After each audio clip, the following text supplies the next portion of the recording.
कुछ related laws हमें देखने हैं। उनमें से पहला है Frank Starling's law of heart, that means more the cardiac input या venous return more the cardiac output. जितना ज़्यादा वेनस रिटर्न होगा उतना ही ज़्यादा कार्डियक आउटपुट भी होने वाला है। Cardiac output is not constant but varies with physical activity and vigorous exercise increases cardiac output to as much as 21 liter per minute in a person in good condition। इतना ज़्यादा 21 litres यानी बहुत ज़्यादा होता है। इतना क्या होगा, कार्डियक इनपुट होने वाला है, सॉरी कार्डियक आउटपुट होने वाला है। हाँ, इनपुट भी उतना ही होगा क्योंकि जितना ही इनपुट होगा उतना ही कार्डियक आउटपुट रहेगा। और रेगुलेशन ऑफ हार्ट बीट वैसे पहले ही हमने देखा है क्योंकि इनर्वेशंस ऑफ हार्ट मैंने सिखाया, उसमें सिंपैथेटिक और पैरासिम्पैथेटिक सिस्टम रेगुलेट करती है हार्ट को। किस प्रकार से? Actually our heart is myogenic, the impulse is originating at the SA node, but bradycardia, tachycardia ये सब वहाँ पे आता है। ब्रैडिकार्डिया का मतलब होता है decrease in heart rate, tachycardia का मतलब होता है इंक्रीजिंग हार्ट रेट। तो ये सब किसके कारण होने वाला है? न्यूरल रेगुलेशन जिसमें सिंपैथेटिक पैरासिम्पैथेटिक सिस्टम आती है and hormonal regulation. Sympathetic system जैसे मेडुला ऑब्लोंगेटा में कार्डियक सेंटर्स है, ये बहुत बार ऐसे होता है जो कराटे के पिक्चर्स में दिखाते हैं कि यहाँ पे अगर ज़ोरों से किसी ने मार दिया तो वो कोमा में जाएगा या मर जाएगा आदमी। इसका कारण क्या है? क्योंकि मेडुला में रेस्पिरेटरी और कार्डियक सेंटर्स है। कार्डियक सेंटर्स मेडुला के क्या करते हैं कि सिंपैथेटिक को अपनी ऑर्डर देंगे ताकि सिंपैथेटिक सिस्टम हार्ट रेट बढ़ाए और वैसे ही पैरासिम्पैथेटिक सिस्टम हार्ट रेट को डिक्रीज करे। Sympathetic innervation is going towards the heart with the help of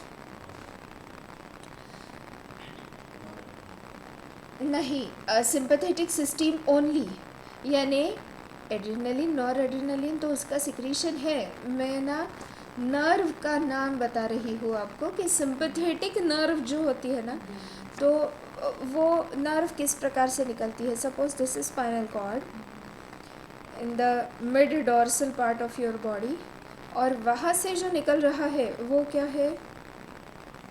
spinal cord से स्पाइनल नर्व निकलती है। स्पाइनल नर्व के 3 ब्रांचेस होते हैं, 3 branches going towards each side. जो डॉर्सल साइड में जाती है दैट इज़ रैमस डॉर्सालिस, जो वेंट्रल में जाती है रैमस वेंट्रालिस, और जो सिंपैथेटिक सिस्टम सिंपैथेटिक गैंग्लिया की तरफ जाती है that is ramus communicans. Ramus का मतलब ब्रांच होता है, that is communicating with the sympathetic ganglia, hence it is called as ramus कम्युनिकन्स।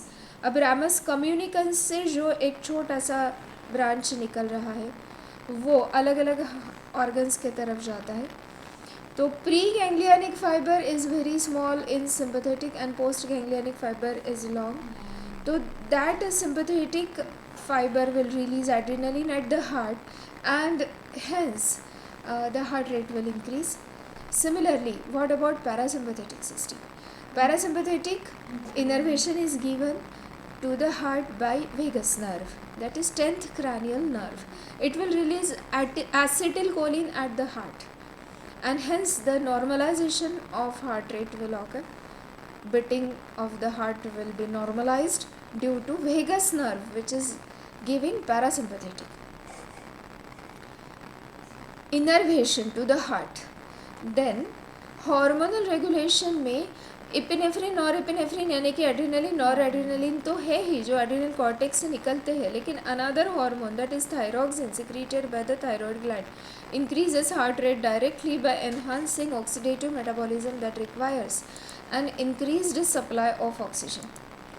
ठीक है, तो ये थायरॉक्सिन बीएमआर इंक्रीज करता है। मिक्सेडेमा में बीएमआर बहुत कम हो जाता है, हार्ट रेट बहुत कम हो जाता है, लिथार्जी आती है। मिक्सेडेमा यानी हाइपोथायरॉयडिज्म जो कि बहुत ही लिथार्जिक कंडीशन है, slow heart rate, slow respiration and faded body but fatty body, यानी फैट बहुत ज़्यादा उसमें इंक्रीज़ होगा क्योंकि थायरॉक्सिन का काम ही है कि cholesterol का excretion. If the thyroxine is not secreted properly from thyroid gland, there will be more storage of cholesterol in the body and there will be no excretion of cholesterol. Correct? So that is about innervation. हम ऐसे ही over reading कर रहे हैं notes का.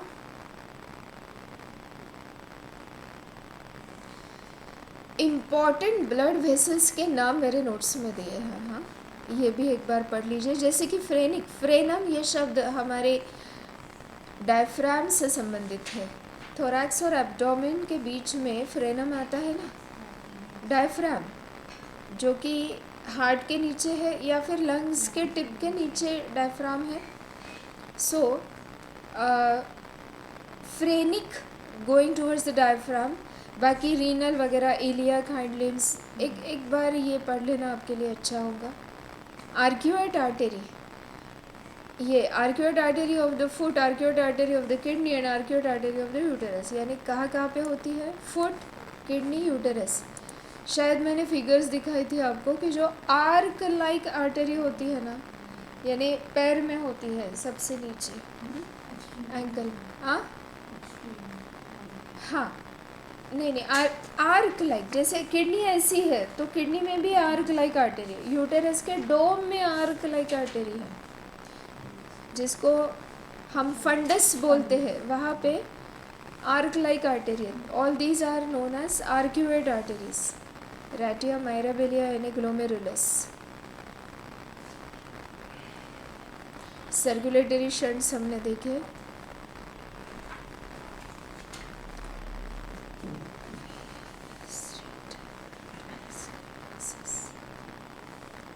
हाँ, ये देखिए, Marey's law of heart. Minimum rate of heart is found in elephant 28 per minute, while maximum is found in rat, that is 400 to 600 per minute, and more than 600 per minute in tree shrew. इसका मतलब क्या है कि huge animal है तो heart rate कम है, और जितना एनिमल छोटा होते जाता है हार्ट रेट ज़्यादा है. ये ह्यूमन बॉडी या ह्यूमन डेवलपमेंटल स्टेजेस के लिए भी सही है. अगर बच्चा छोटा है, उसकी बॉडी छोटी है, तो उसका हार्ट रेट ज़्यादा है. जितना जितना वो बढ़ते जाएगा, एडल्ट होते जाएगा, उतना उतना उसका हार्ट रेट स्टेबलाइज होते जाएगा 72 पर मिनट पे. लेकिन उसके पहले बच्चे का हार्ट रेट ज़्यादा होता है. इसके बाद आप देखिएगा, बिल्कुल एक छोटा बच्चा अगर है या फर्स्ट में वगैरह जो बच्चा है, तब तक नर्सरीज़ में जो बच्चे रहते हैं उनमें हार्ट रेट ज़्यादा होता है. मेटाबॉलिज़म उनका बहुत ही फास्ट चलता है, और ये इतना फास्ट मेटाबॉलिज़म है कि वो एक जगह पे बैठ नहीं पाते हैं. थायरॉक्सिन एक्टिवेटेड है, ग्रोथ हार्मोन एक्टिवेटेड है, जिसके कारण उनका मेटाबॉलिज़म बहुत हाई है. उनको खाना पीना अच्छे से, शरीर में फ़ैट कभी नहीं जमेगा. क्यों? क्योंकि उनका कितना भी वो खाए, आते जाते मीठा, ये वो, उनको उसकी ज़रूरत है. एक्चुअली बड़े होने के बाद मीठे की ज़रूरत नहीं है, क्योंकि बच्चों में है ना.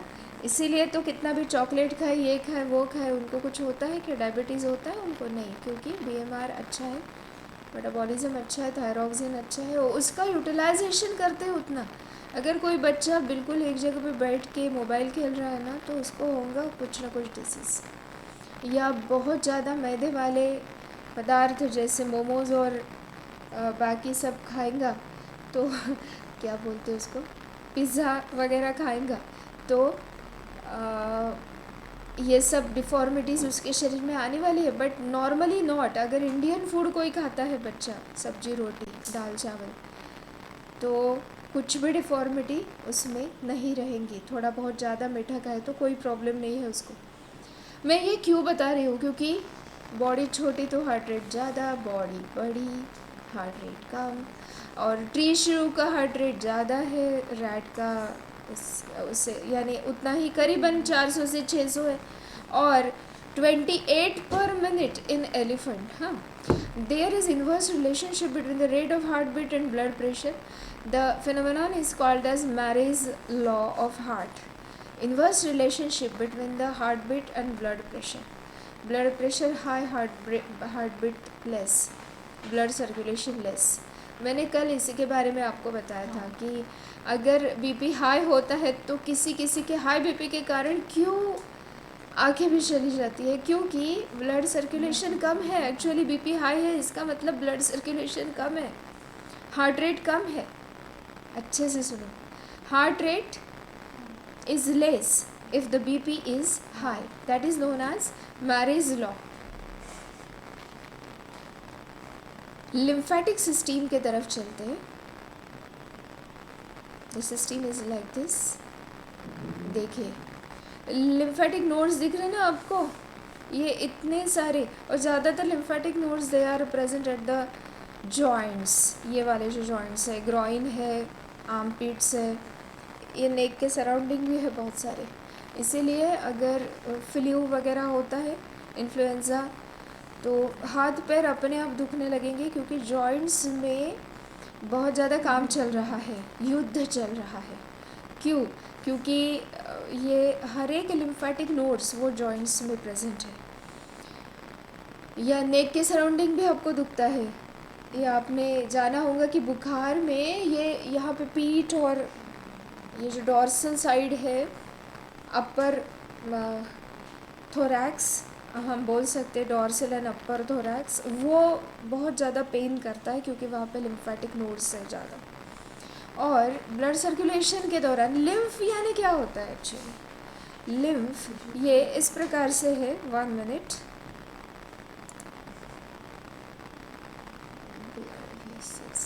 एक मिनट, हाँ।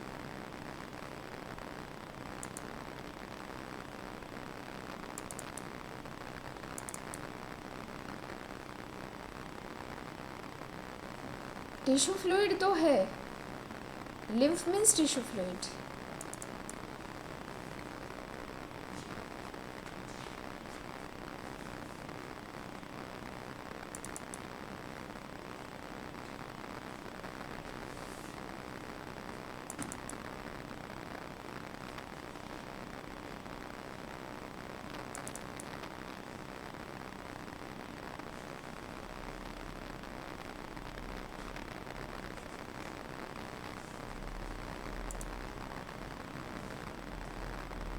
देखिए ये इस प्रकार से लिम्फेटिक सिस्टम है।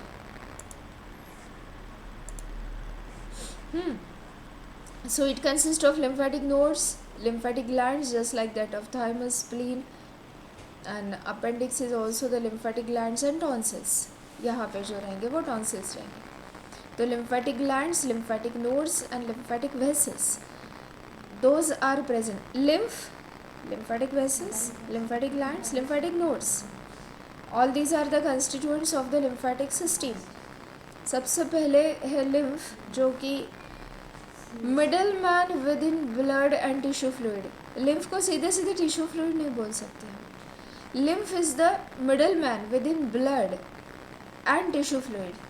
कैसे होता है देखिए, आपको डेफिनेशन अगर लिखनी है तो लिखिए, lymph is the middle man with in blood and tissue fluid.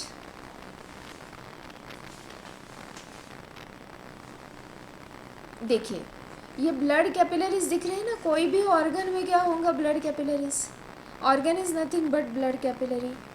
तो ये ब्लड कैपिलरीज आपको दिख रही है, इनमें से ऊज आउट होगा प्लाज्मा, क्योंकि ब्लड सेल तो बाहर नहीं जाती है ना, आरबीसीज, थ्रोम्बोसाइट वगैरह ब्लड वेसल से बाहर नहीं जाती है। कभी कभी डब्ल्यूबीसी जाती है, उस प्रोसेस को हम बोलते हैं डायपेडासिस। तो इसीलिए टिश्यूज़ में भी कुछ डब्ल्यूबीसीज रह सकती है, मैक्रोफेजेस, मोनोसाइट्स या neutrophils, phagocytic cells, they are present within the tissue. हाँ, तो अब टिश्यू में सोचो कि बहुत सारा प्लाज्मा और कुछ डब्ल्यूबीसीज परकोलेट हो गई। अब ये थोड़ा सा इसका वॉल्यूम बढ़ेगा कि नहीं? अब इसे फिर से लेके जाने के लिए यहाँ पे एक लिम्फेटिक सिस्टम के कैपिलरीज आपको नज़र आ रही है, they have dead and. Dead and का मतलब क्या होता है? डेड एंड का मतलब क्या है कि उनको ये यहाँ से क्लोज्ड है, वो यहाँ पे कोई ग्लैंड वगैरह नहीं है, ऐसे सर्कुलेटरी सिस्टम नहीं रहती है, क्योंकि circulatory system starts with heart, then divergence occur to form the capillaries and then again come to heart. So heart to heart ऐसे ये जा रहा है, या heart to lungs and lungs to heart, इस प्रकार से जा रहा है, heart to system, systems to heart, इस प्रकार से. लेकिन ये जो लिम्फेटिक सिस्टम है ना, उसकी वेसल्स डेड एंड डेड है, और डिफ्यूजन से ये जो टिश्यू फ्लूइड है, एक्स्ट्रा टिश्यू फ्लूइड, वो लिम्फेटिक वेसल्स में एंटर करता है. How the tissue fluid is entering into the lymphatic vessels? Bye diffusion osmosis, है ना. तो ये फिर क्योंकि extra drainage system, lymphatic system को हम एक्स्ट्रा ड्रेनेज सिस्टम भी बोल सकते हैं. आप लिखिए, lymphatic system is actually extra drainage system.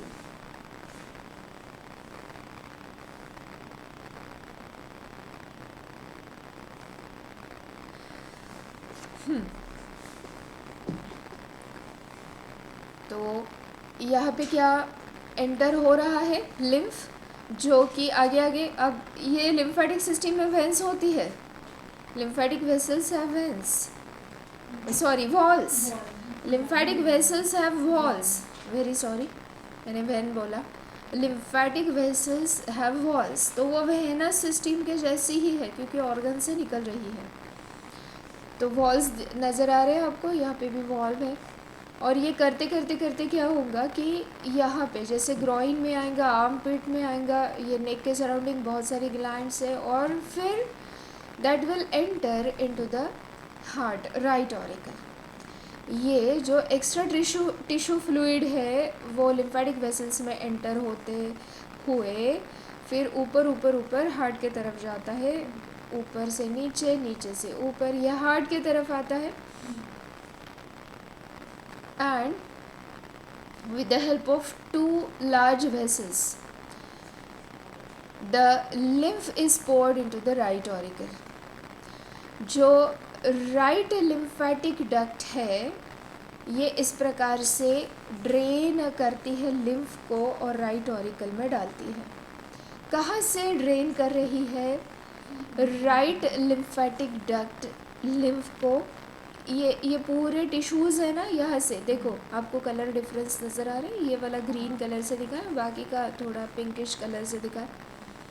तो half part of the head, half part of the neck, half part of the chest up to the frenum, diaphragm के भी थोड़े नीचे से, और राइट हैंड, इन सब के तरफ से जो लिम्फ आ रहा है वो राइट लिम्फेटिक डक्ट से राइट ऑरिकल में एंटर करेगा.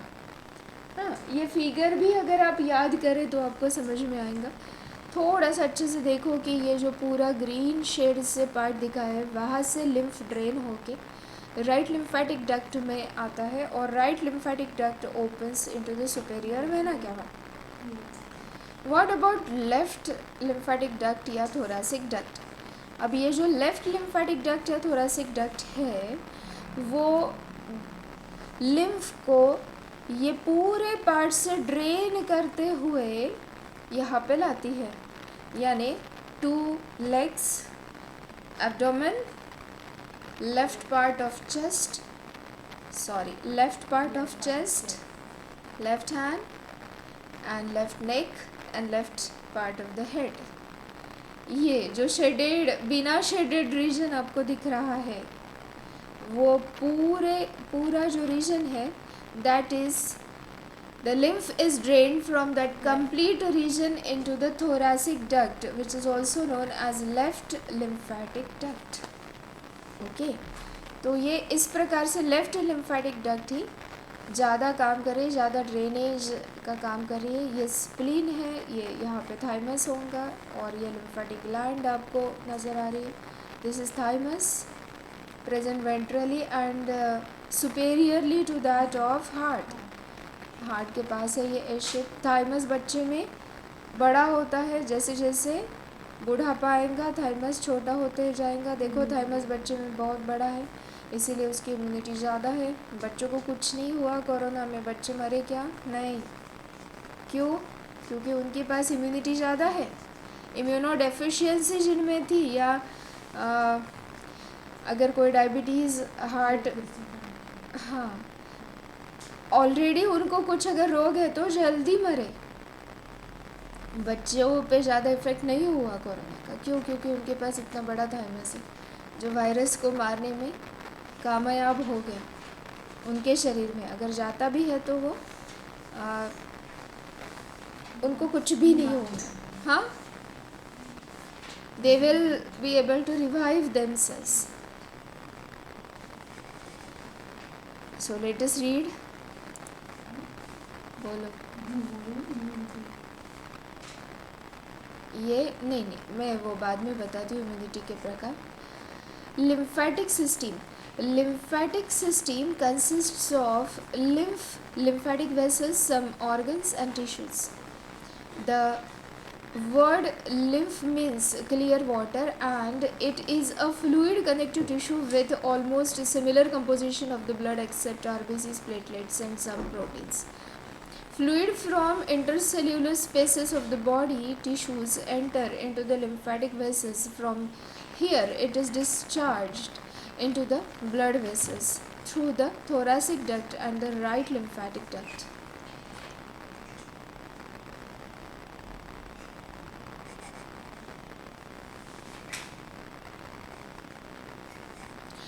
देखिए, ये लिम्फेटिक सर्कुलेशन दिख रहा है, जो ग्रीन कलर से दिखा रहा है ना, वो लिम्फेटिक कैपिलरीज लिम्फेटिक सर्कुलेशन है, and that is opening into the, ये डायग्रामेटिक रिप्रेजेंटेशन है कि lymph is poured into the superior vena cava.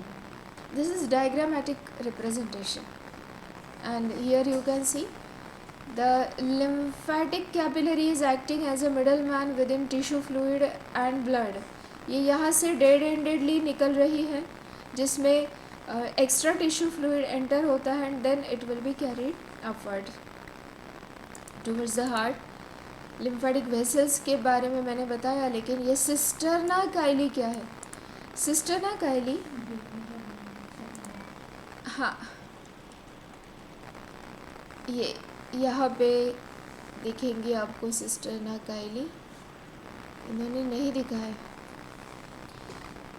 ये इंटेस्टाइन के पास होती है सिस्टर्ना काइली, इंटेस्टाइन से, हाँ, स्मॉल इंटेस्टाइन के पास होती है सिस्टर्ना काइली, जो पूरे ब्लड, जो भी इंटेस्टाइन से, हाँ, ये देखिए, ये सिस्टर्ना काइली, जो भी इंटेस्टाइन से एब्सॉर्प्शन हुआ है ना, उसे सिस्टर्ना काइली में डाला जाएगा, जैसे कि फैट, क्योंकि फैट को ट्रांसपोर्ट करने का काम यही लिम्फ ही करता है।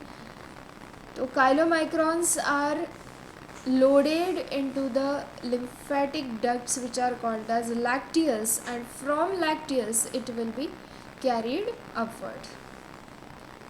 देखो, मैं फिर से एक बार बता रही हूँ, नहीं तो आप लिखिए।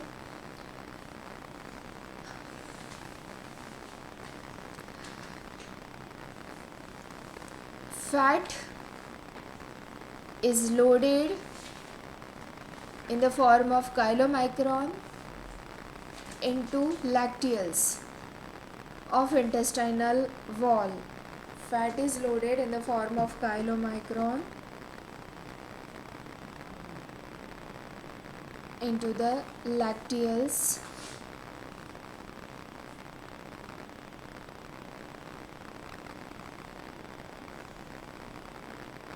and lacteals will form vessels, lymphatic vessels, which will end in cisterna chyli. These lymphatic vessels will end in cisterna chyli.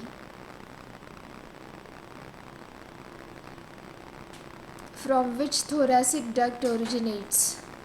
ये ऐसी सिस्ट है जहाँ पे पूरा जो फूड मटेरियल, ज़्यादातर फैट इंटेस्टाइन से अब्सॉर्ब हो रहा है, वो सिस्टर्ना काइली में जाएगा, और सिस्टर्ना काइली से फिर थोरासिक डक्ट ओरिजिनेट होती है। यू सी, थोरासिक डक्ट और left lymphatic duct originates from the cisterna Kylie. thoracic duct or left lymphatic duct originates from cisterna chyli. Left lymphatic duct originates from cisterna chyli.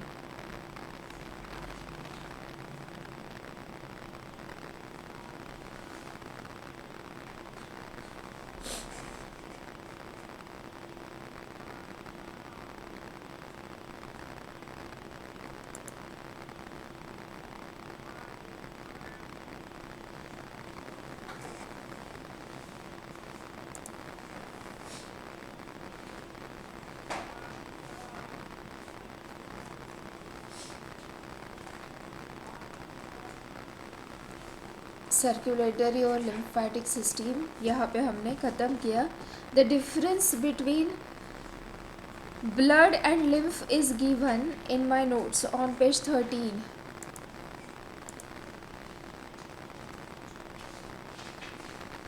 ये spleen का structure भी मैंने दिया है notes में. Spleen is composed of lymphatic tissue. The spleen contains two different tissues, white pulp and red pulp. White pulp functions in production and growing immune and blood cells.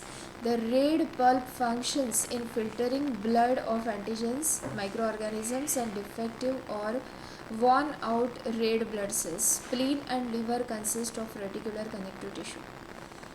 Spleen और liver में ये reticular connective tissue सिर्फ रहता है. The spleen contains two different tissues. They are white pulp and red pulp. White pulp में क्या है? Immune cell.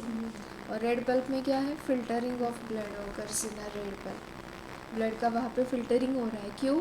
क्योंकि अगर वहाँ पे बैक्टीरिया या हजार्डस ऑर्गेनिजम्स है तो उनको अलग करना है. और वाइट पल्प में बहुत सारी WBCs होने के कारण वहाँ पे उनका किलिंग होता है.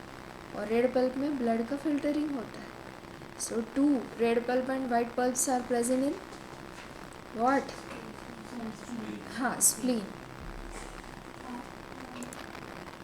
बोलो.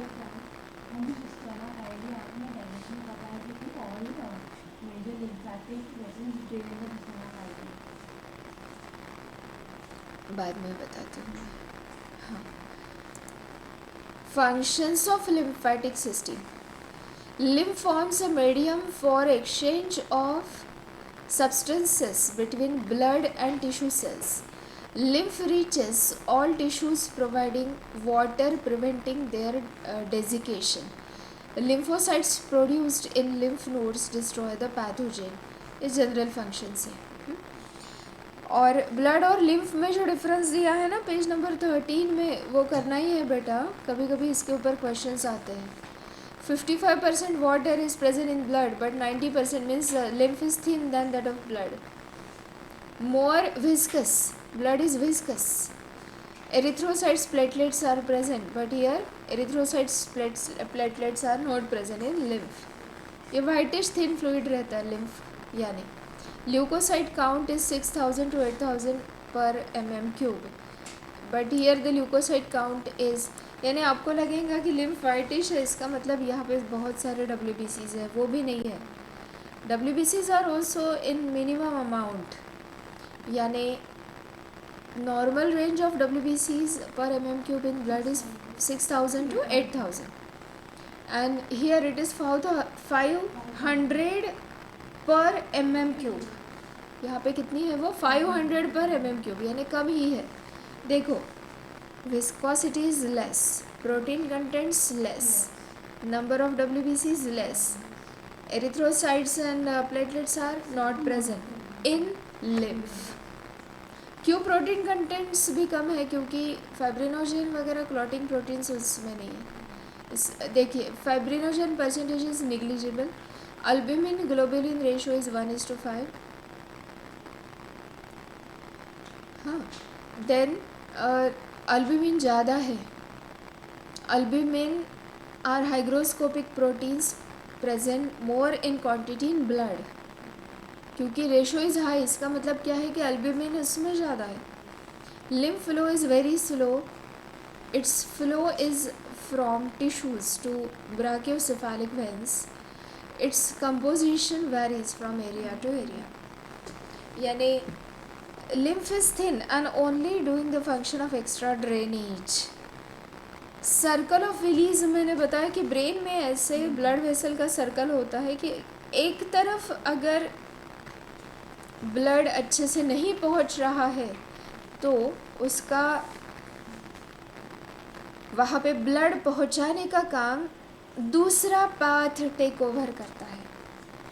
Another path will take over the function of taking blood to a particular part of brain if a particular blood vessel of brain is damaged और थ्रोम्बोसिस ऑकर्स देयर. वहाँ पे अगर थ्रोम्बोसिस है यानी कि क्लॉटिंग हुआ है तो ब्लड नहीं पहुँचेगा ना.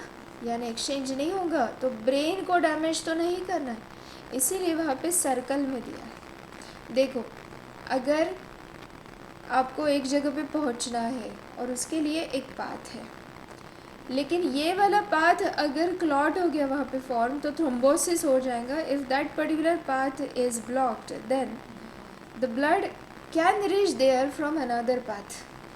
Hence in circle the blood vessels are arranged in brain which is called as circle of Willis. Methaemoglobinaemia भी इम्पॉर्टेंट है। मिथैमोग्लोबिन इन द ब्लड, हाँ, elevated level of methemoglobin. Methemoglobin is a form of hemoglobin that contains the ferric Fe positive form of iron. Normally Fe positive is present in hemoglobin, but methemoglobin में Fe positive है. The affinity for the oxygen of ferric iron is impaired. The binding of oxygen to methemoglobin results in increased affinity for oxygen in the remaining heme cells that are in ferrous state within the same tetrameric hemoglobin unit. This leads to an overall reduction ability of the red blood cells to release oxygen to the tissues, with the associated oxygen hemoglobin dissociation curve therefore shifted to the left. Okay, यानी मेथामोग्लोबिन जब वहाँ पे है तब क्या हो रहा है, ऑक्सीजन के लिए इसकी एफिनिटी बढ़ जाती है। तो अगर हीमोग्लोबिन ऑक्सीजन के लिए एफिनिटी बढ़ाएगा तो ऑक्सीजन को रिलीज़ नहीं करेगा टिश्यू के लिए। If the methaemoglobin increases the hemoglobin affinity towards the oxygen, then it will tightly bind with the oxygen. It will not release that oxygen to tissues. So tissues will not get, they will starve of oxygen. तो oxygen haemoglobin dissociation curve will be shifted to left, क्योंकि oxygen haemoglobin curve इसके बारे में हम respiration में देखने वाले हैं, तो लेफ्ट के तरफ हो जा रहा है। When methaemoglobin concentration is elevated in RBCs tissue hypoxia में ऑकर, हाँ, यानी टिश्यूज़ को ऑक्सीजन नहीं मिल रहा है। हाइपोक्सिया का मतलब क्या होता है कि टिश्यूज़ को ऑक्सीजन नहीं मिल रहा है। The syndrome refers, blue baby syndrome refers to at least two situations that leads to the cyanosis in infants: cyanotic heart disease and methemoglobinemia. Cyanotic heart disease, इसका मतलब क्या है कि हार्ट के डिसफंक्शनिंग के कारण ब्लू बेबी का formation हो रहा है, उसके शरीर के टिश्यूज़ को अच्छे से ब्लड नहीं मिल रहा है, इसीलिए ब्लू बेबी। लेकिन अनदर कंडीशन इज़ मेथेमोग्लोबिनेमिया। मिथैमोग्लोबिनेमिया में क्या होता है कि मिथैमोग्लोबिन के फॉर्मेशन के कारण बच्चे के ब्लड में ऑक्सीजन ज़्यादा है लेकिन टिश्यू के लिए वो रिलीज़ नहीं कर रहा है। बच्चे के ब्लड में ऑक्सीजन ज़्यादा है लेकिन वो टिश्यूज़ के लिए रिलीज़ नहीं कर रहा है, तो टिश्यूज़ में ऑक्सीजन की कमी और ब्लड में ज़्यादा, that is known as blue baby syndrome. तो उसके टिश्यूज़ ब्लू होने लगेंगे, टिश्यूज़ की कैपिलरीज वगैरह ब्लू होने लगेंगी। और ये क्यों होता है? नाइट्रेट कंटामिनेशन से। ये नाइट्रेट कहाँ यूटिलाइज होते हैं? फर्टिलाइज़र्स में, नाइट्रेट फॉस्फेट्स। अब अगर एक्स्ट्रा फर्टिलाइज़र्स आप डाल रहे हो खेत में तो बह के कहाँ जाएंगे? पानी में। पानी कौन यूटिलाइज कर रहा है? Cattle and humans. तो उन दोनों में ये होगा मेथेमोग्लोबिनेमिया। इसीलिए ये अननेचुरल फर्टिलाइज़र्स टोटली उपयोग में लाना बंद करना चाहिए, क्योंकि ऐसा कुछ भी ऑर्गेनिक फर्टिलाइज़र्स के साथ नहीं होता है। मेथेमोग्लोबिनेमिया वगैरह ऑर्गेनिक फर्टिलाइज़र्स के साथ कैसे होंगे?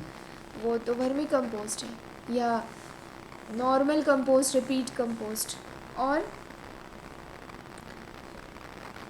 गोबर खाद हो सकता है, उसके कारण मेथेमोग्लोबिनेमिया नहीं होंगे। ओके, सो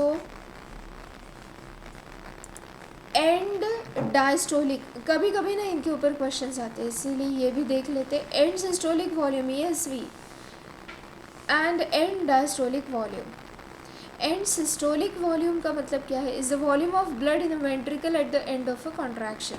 देखो, वेंट्रिकल्स कॉन्ट्रैक्ट हुए तो ब्लड एक्सपेल हुआ रिस्पेक्टिव ब्लड वेसल्स में, एओर्टा एंड पल्मोनरी ट्रंक में ब्लड एक्सपेल हुआ, लेकिन सिस्टोल हो जाने के बाद भी कुछ ब्लड वेंट्रिकल्स में है, that is known as end systolic volume. Systole हो जाने के बाद भी कुछ ब्लड वेंट्रिकल्स में है, that is known as ESV। The volume of blood in a ventricle at the end of contraction और systole and the beginning of filling or diastole is known as end systolic volume. ESV is the lowest volume of the blood in the ventricles at any point in a cardiac cycle. The main factor that affects the ESV are afterload and contractility of the heart. यह हमें क्यों देखना है कि what is ESV? What is the volume remaining within the ventricles after its contraction?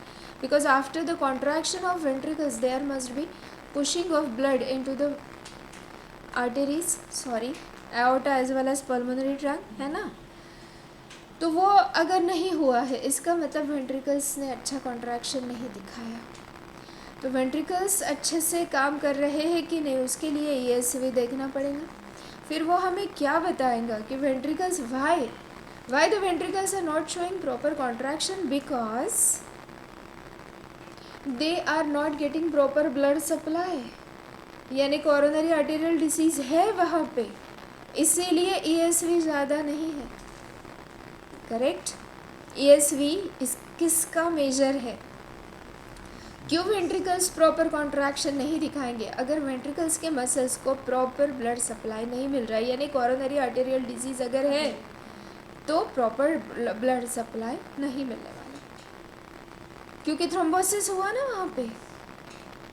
Thrombosis हो या coronary artery का diameter और कम हो, ये दोनों कंडीशन में ब्लड सप्लाई डिफेक्टिव रहेगा हार्ट के मसल्स को। तो इनका जो मेजर है, कैसे जानेंगे कि प्रिलिमिनरी कंडीशन में कैसे जानेंगे कि वहाँ पे CAD हो सकता है जो प्रोग्रेस कर सकता है, ये इस प्रकार से जानेंगे। ESV देखेंगे कि प्रॉपर कॉन्ट्रैक्शन नहीं हो रहा है उसका, तो नहीं हो रहा है तो उसको ब्लड नहीं मिल रहा है, इसीलिए वो अपना काम अच्छे से नहीं कर रहा है। End systolic volume can be used clinically as a measurement of the adequacy of cardiac emptying related to systolic function, यानी कॉन्ट्रैक्शन का फंक्शन उसका प्रॉपर नहीं है, यह हमें ESV से समझ में आता है।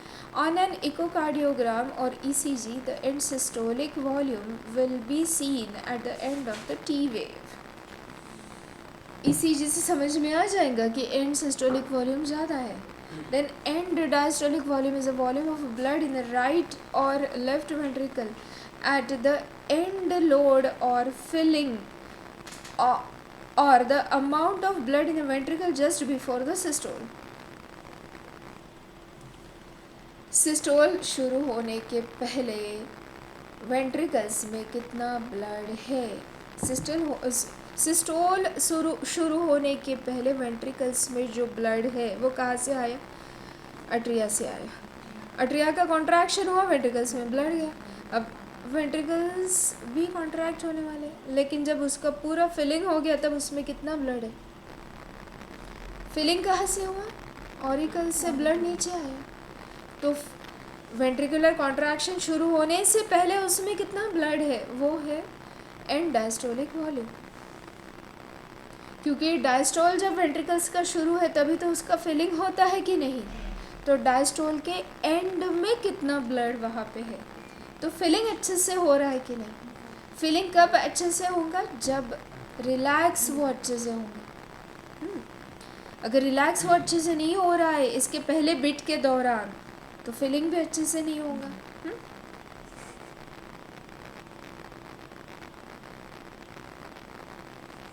Then about disorders of circulatory system, ischaemic heart disease का मतलब होता है CAD, heart with insufficient blood supply to its muscles due to obstruction of constriction of coronary arteries, यानी कॉरोनरी आर्टेरीज में अगर ऑब्स्ट्रक्शंस प्रोड्यूस होते हैं तो जो डिसीजेस होंगे उनको बोलेंगे इश्चेमिक हार्ट डिसीज। कॉरोनरी सर्कुलेशन वहाँ पे प्रॉपर नहीं है। Rheumatic heart with a degenerate or defective components due to rheumatic disorder or fever in childhood।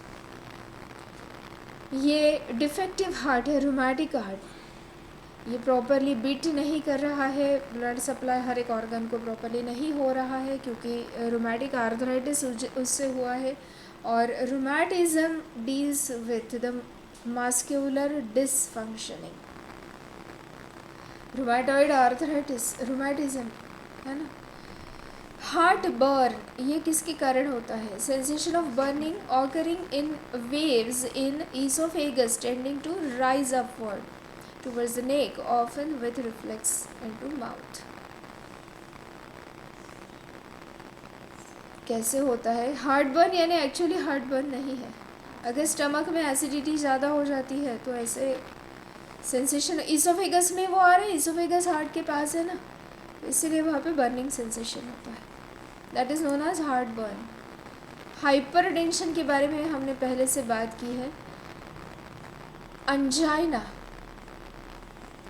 मैंने आर्टेरियोस्क्लेरोसिस और अथेरोस्क्लेरोसिस कल ही बताया था आपको।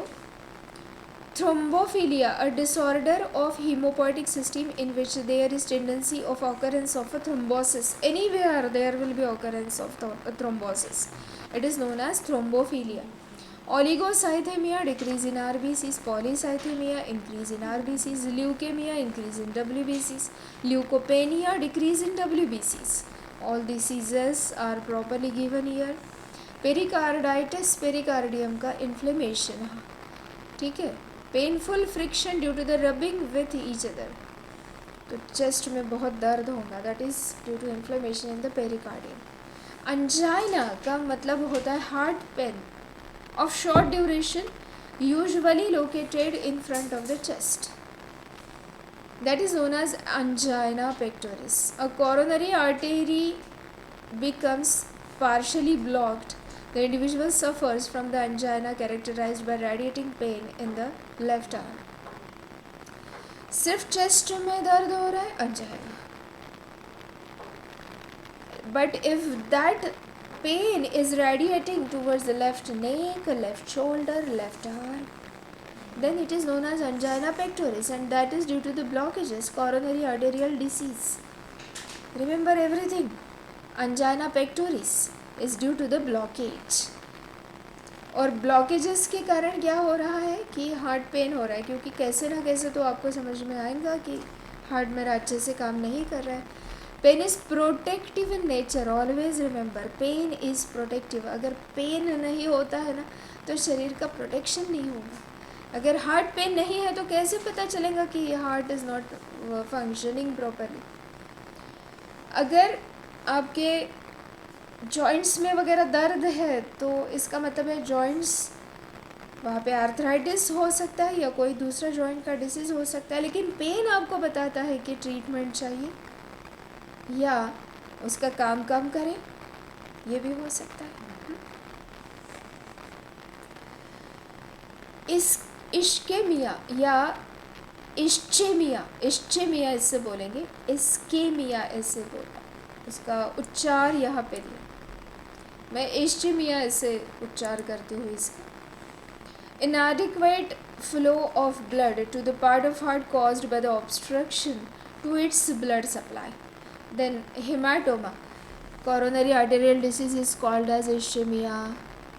आपको याद करना है, coronary arterial disease is ischemia, means the blood is not properly supplied to each part of the heart, due to which there may be pain of the heart, that is known as angina। And angina pectoris is somewhat severe pain which is radiating towards complete left part of hand, neck, shoulder, heart, chest, etc। श्वास लेने में भी दर्द होता है जब angina चलता है ना, ऐसे श्वास लेने में भी बहुत ज़्यादा दर्द होता है। तो इधर श्वास ले कि नहीं ले क्योंकि श्वास अगर बंद हो जाएगा तो आदमी तो मर जाएगा, लेकिन इधर हर एक श्वास के साथ बहुत ज़्यादा दर्द भी है। हेमाटोमा, अगर किसी को गुद्दा लग गया तो जो होता है ना, that is called as haematoma. यानी बाहर ही बाहर से अगर आप गिर गए, एक्सीडेंट हो गया, लेकिन कुछ बाहर से नहीं लगा है, लेकिन अंदर से पूरा जो स्किन है ना वो ब्लैकिश या ग्रीनिश ग्रेइश कलर की हो जाती है, that is known as haematoma. Internal bleeding के कारण वो हो रहा है, वहाँ की आर्टरीज रप्चर हो गई, वो धीरे धीरे ठीक होंगी। फिर टैकीकार्डिया, ब्रैडीकार्डिया आपको आता है। Arrhythmia is abnormal cardiac rhythm, remember every point. Arrhythmia का मतलब क्या होता है? Irregular cardiac rhythm. Then heart block, interruption in electric conduction, it is known as heart block. Myocardial infarction often called heart attack. Heart block और heart attack या heart failure, ये तीनों में फ़र्क है। हार्ट ब्लॉक की क्या डेफिनेशन है? Interruption in electric conduction is called as heart block. Conducting system याद है, ऐसे node A V node bundle of as Purkinje's, इसमें कहीं तो भी interruption, that is heart block. Interruption in conducting system is heart block. आपको अलग अलग से याद करना है। Interruption in conducting system is known as heart block. अब मायोकार्डियल इंफार्क्शन या हार्ट अटैक जिसे बोलते हैं, sudden death of part of myocardium ventricular muscle resulting from ischaemia, loss of blood flow, it is due to coronary artery blockage, coronary thrombosis, person dies of hypoxia. क्योंकि सबसे पहले तो brain death, बाकी के tissues धीरे धीरे धीरे धीरे मरते जाएंगे, बीपी एकदम लो हो जाएगा, हार्ट धीरे धीरे मरते जाएंगे, that is known as heart attack. तो myocardial infarction is heart attack, it is not a heart failure. Myocardial infarction is heart attack, जिसके कारण क्या हो रहा है कि वेंट्रिकुलर मसल्स को प्रॉपर ब्लड नहीं मिल रहा है, वही कारण है कोरोनरी आर्टेरियल डिसीज, क्लॉट्स है वहाँ पे, इसलिए।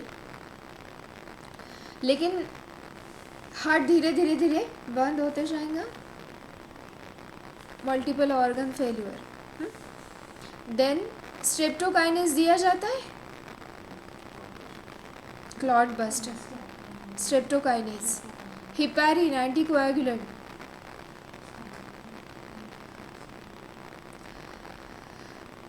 streptokinase and heparin.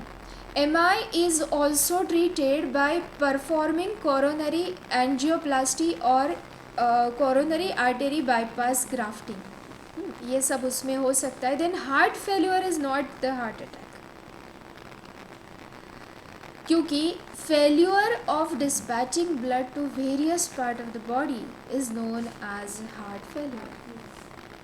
Failure of dispatching blood, failure of providing blood to every part of the body is known as heart failure. It is not heart attack. So always remember these differences. Heart block is different than that of heart attack. It is different than that of heart failure, है ना. तो आप सभी को एक साथ घोल देते हो, ऐसा मत करो. कार्डियक अरेस्ट देखिए, heart failure has reduced exercise capacity. Inadequate blood supply can adversely affect renal, neural, hormonal responses. Health of different muscles of body would also be affected because muscles are not getting proper blood. Heart failure should not be confused with a heart attack. ये लिखा है वहाँ पे, or cardiac arrest, in which case here is stoppage of heartbeat. Actually it means that heart is not able to pump blood in way it should. Congestive heart failure CHF results from the failure of either ventricle to eject blood effectively. बाकी heart block, cardiac arrest, ये सब आप एक बार देख सकते हो. Fibrillation एक एक बार पढ़ लो. 1 minute.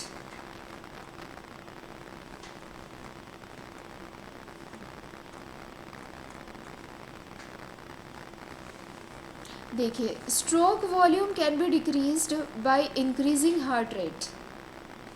इसका मतलब क्या होता है? Stroke volume can B decreased by increasing heart rate. Stroke volume का मतलब क्या है? 70 ml, the amount of blood which is expelled by each ventricle is known as stroke volume. जैसे हार्ट बीट अगर प्रॉपरली हो रहा है, मीन 72 पर मिनट अगर वो हो रहा है, तो एक 70 ml की स्ट्रोक वॉल्यूम वहाँ पे है।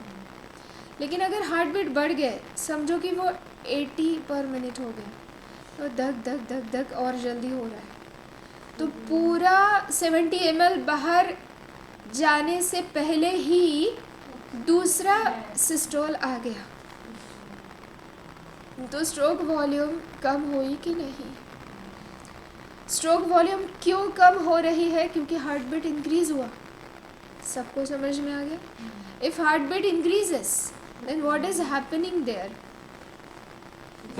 Normally heart rate is 72 per minute, and at that particular situation the stroke volume is 70 ml. Means during each contraction 70 ml is expelled by each ventricle. अब अगर हार्ट बीट बढ़ रहे पर minute, वो 80-85 हो रहे हैं, तो पूरा हर एक कॉन्ट्रैक्शन में जितना वॉल्यूम बाहर जाना चाहिए वो नहीं जा रहा है, क्योंकि हार्ट रेट बढ़ रहा है। Is it clear to all? ये जो स्टेटमेंट्स है ना, इनके ऊपर क्वेश्चंस आए, इसीलिए मैं वो स्टेटमेंट्स आपको पढ़ा रही हूँ। ये सभी स्टेटमेंट्स के ऊपर आपको क्वेश्चंस दिखेंगे। Blood pressure increases and heart rate decreases in response to increased intracranial pressure. BP increases and heart rate decreases. ये पहले से हमने देखा हुआ है। If BP increases then heart rate decreases. इसीलिए तो हाई बीपी के कारण ऑर्गन फेल्यूर होता है। क्यों? क्योंकि तब हार्ट रेट डिक्रीज हो रहा है, हार्ट तो अच्छे से काम नहीं कर रहा है, बीपी हाई है, हार्ट धीरे धीरे काम कर रहा है। अरे उसे यानी बीपी इतना बढ़ गया है कि बेचारे हार्ट को धीरे धीरे धीरे धीरे पंपिंग करना पड़ रहा है ना।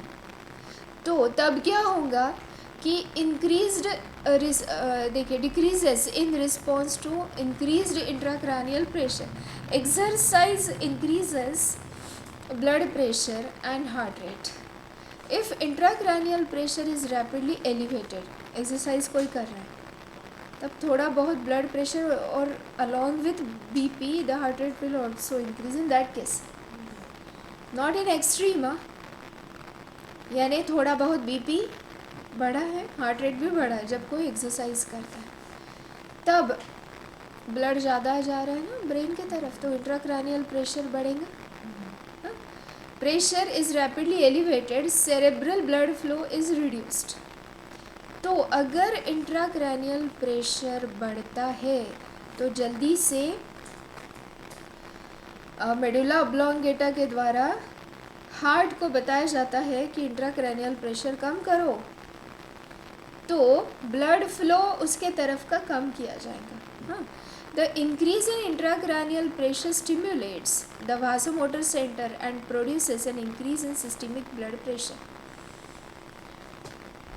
देखिए, the increase in intracranial pressure stimulates the vasomotor centre. Vasomotor यानी यही मेडुला में जो सेंटर है ना, उसी को हम बोलते हैं वासोमोटर सेंटर, जो कार्डियक एक्टिविटी को इंक्रीज डिक्रीज कर सकता है। The increase in intracranial pressure stimulates the vasomotor centre and produces an increase of systemic blood pressure. तो ये गोल गोल चक्कर कैसे चल रहा है वो यहाँ पे दिया है। हाँ, सबसे पहले क्या हुआ? Exercise increases blood pressure and heart rate. If the intracranial pressure is rapidly elevated, उसके कारण ही इंट्राक्रैनियल प्रेशर एलिवेट होगा। Cerebral blood flow is reduced, तो एज अ रिस्पॉन्स जो सेरेब्रम का ब्लड फ्लो है उसको रिड्यूस करना पड़ेगा। आपको इमेजिन करना है the increase in intracranial pressure stimulates the vasomotor centres.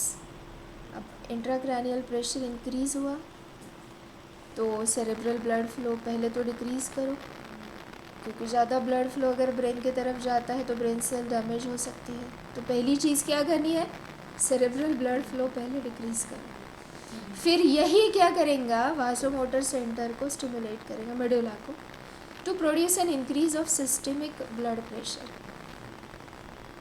क्यों? क्योंकि अब सिस्टीम के तरफ ज़्यादा चलो ना, इधर नहीं, ब्रेन के तरफ नहीं, but the systemic pressure should be increased, blood flow, blood pressure should be increased, not the intracranial. Systems के तरफ ज़्यादा चलो ऐसे, यानी लेकिन उसका एक अच्छा उपयोग भी है कि हर एक, जब एक्सरसाइज करेंगे तब हर एक सिस्टम को और ज़्यादा ब्लड सप्लाई मिलने वाला है, वही है वो। जब क्वेश्चन आएगा तब उसका उत्तर आपको सिर्फ आना चाहिए। ये मैंने कुछ स्टेटमेंट्स आपको बताए, उसी के जैसे और कुछ स्टेटमेंट्स यहाँ पे है। ठीक है, आज ही हम कर लेते हैं।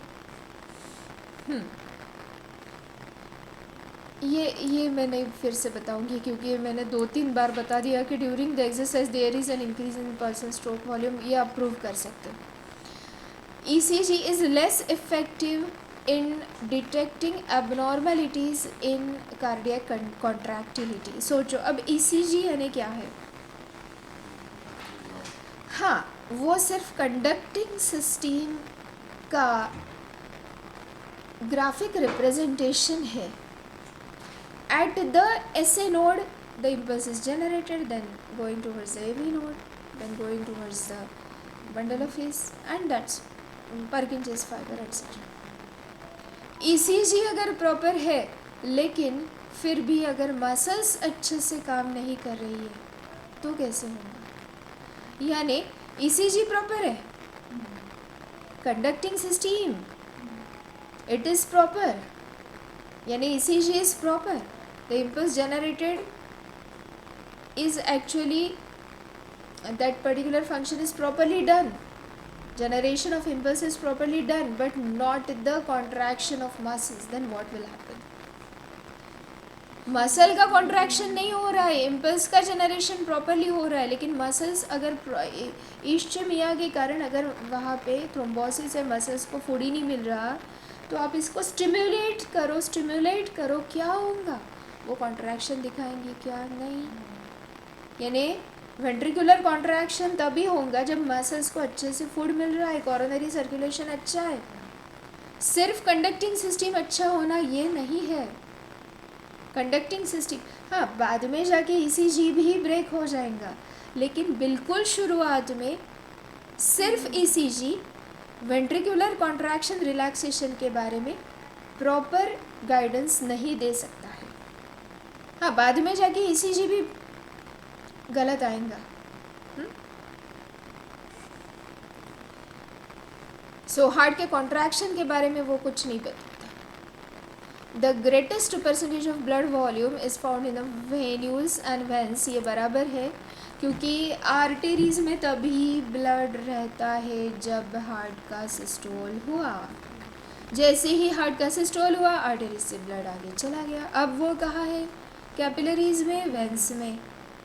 तो वेनस सर्कुलेशन में ज़्यादा ब्लड है आर्टेरियल से। Arterial circulation has less blood than that of the venous. आप इमेजिन करो ना, जब सिस्टोल हुआ, ब्लड आगे आर्टेरीज से कैपिलरीज तक चला गया। अब वो कैपिलरीज में है, जब एक्सचेंज हो जाएगा तब वो वेंस में आएगा, टिश्यू एक्सचेंज हो जाएगा, टिश्यू ब्लड एक्सचेंज हो जाएगा वेन में। अब आप एक्सरसाइज करेंगे, हिलाएंगे उससे, तब वो फिर से हार्ट में आएंगे, बराबर है ना? तो कहाँ पे ब्लड ज़्यादा है? वेनस सिस्टम में वो ज़्यादा है, आर्टेरियल में नहीं है। Greatest now see, is due to the result of increased filtration of the water. Nearly all tissues except CNS have a lymphatic circulation. ये बहुत important है बेटा कि सेंट्रल नर्वस सिस्टम में lymphatic circulation नहीं रहता है. There is no lymphatic circulation, no lymphatic system or circulation in the central nervous system. CNS don't have any lymph. Again repeating, CNS don't have any lymph. है ना. Brain में lymph है क्या, lymphatic vessels है क्या brain में, नहीं है. So here we have completed this lesson, that is circulation.